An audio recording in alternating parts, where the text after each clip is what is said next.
حضرت عبداللہ بن شقیق رحمہم اللہ بیان کرتے ہیں، رسول صلی اللہ علیہ وآلہ وسلم کے صحابہ اعمال میں صرف ترک نماز کو کفر تصور کیا کرتے تھے۔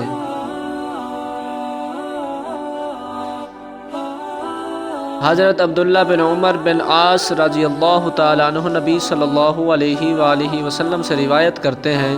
آپ صلی اللہ علیہ وآلہ وسلم نے ایک روز نماز کا ذکر کرتے ہوئے فرمایا، جس نے نماز کی حفاظت و پابندی کی تو وہ اس شخص کے لیے روز قیامت نور، دلیل اور نجات ہوگی،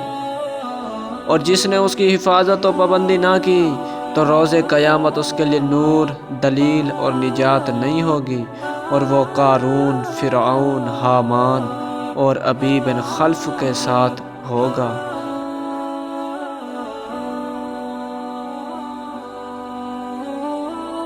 حضرت زید بن خالد الجہنی رضی اللہ تعالی عنہ بیان کرتے ہیں،